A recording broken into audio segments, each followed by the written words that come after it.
And we're now joined by Nick Sanchez, winner of Friday's Craftsman Truck Race from Daytona.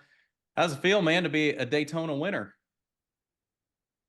Yeah, I mean, I guess it feels good, right? I mean, the biggest thing I don't have to worry really about points anymore in the truck series. So yeah, it's cool to get the first win out of the way. I've been looking for it for a while. So yeah, better late Well, than never. let's expand on that a little. You ran so well last season, came right out of the gate, had so many close calls, almost won. I mean, if circumstances had changed, you might be a 5, 6 time race winner already at this point after last season. And just circumstances kept you as the bridesmaid, or you'd get into accidents, or whatever the case may have been last year. So how's it feel to finally get that monkey off your back and to be able to have that first win now?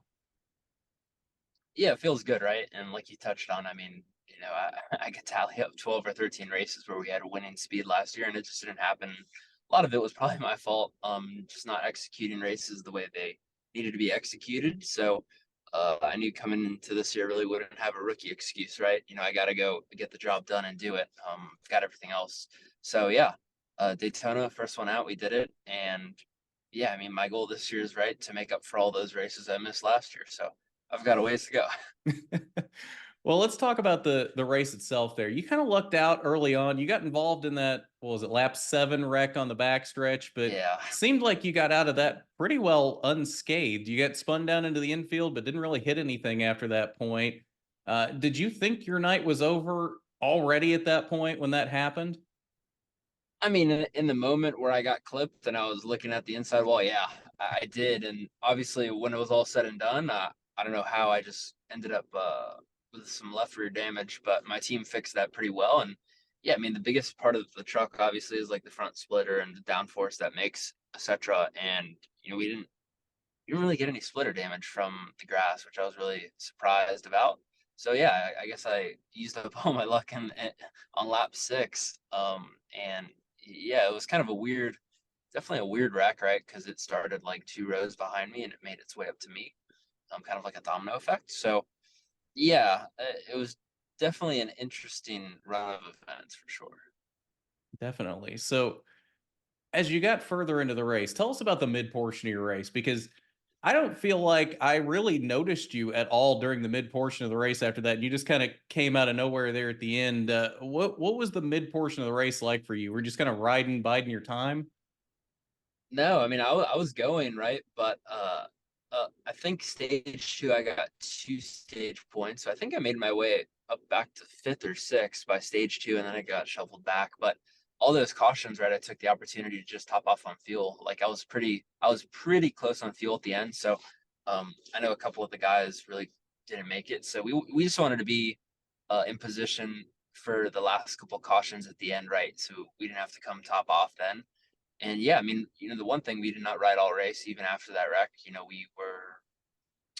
we fixed our damage and we went racing, and it was just about right getting the right run and right momentum to get up there because there was a lot of people that were kind of plugging up the lanes that I wanted to be in, and I believe I made my way up there.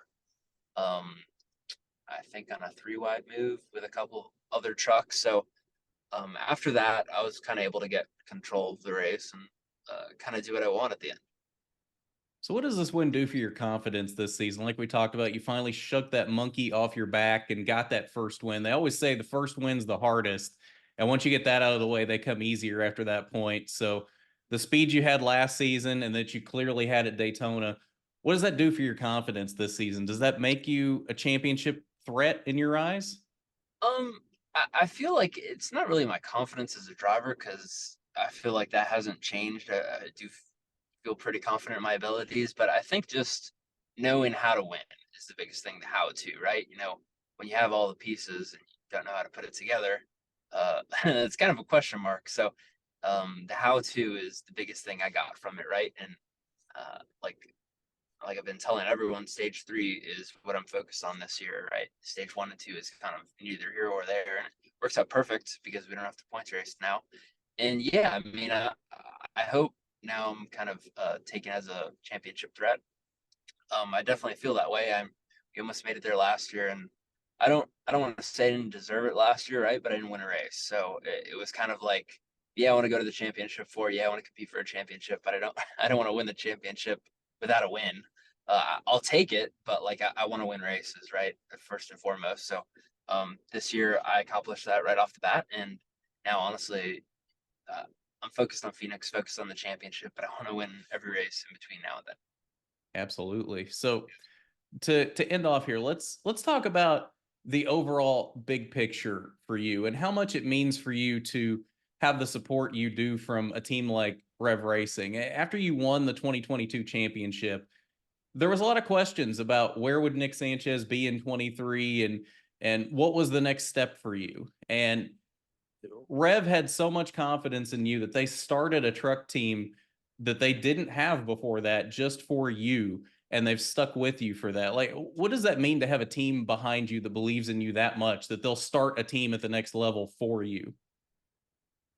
Yeah, obviously it means a lot, right? Max Eagle's been there from the beginning with me with Rev Racing, and he's always wanted to expand into the national series, and that was right around the time we started getting pretty good Chevrolet support for Rev and the ARCA series, and that kind of expanded to the truck series. So it's pretty cool to obviously be the first one to drive for Rev in the national series. And yeah, it was definitely an interesting time because there was a lot going on, and a lot of the deal was not even really us, right? It was Kyle going to RCR and KBM going to Chevrolet, and obviously now that you look back at that and you kind of forget it even happened. Hmm. But yeah, there was a lot of dominoes that had to fall into place. Obviously, Gamebridge was a big part of it. Um, big reason it even happened, Chevrolet. So yeah, it was an exciting time and glad it all worked out the way it did. Absolutely. Well, I think that's all I got for you today, Nick. So thanks for joining us today. As always, it has been a pleasure. Congratulations again on the big win at Daytona. I'm sure that won't be the last this season. And good luck the rest of the season. I appreciate it. Thank you.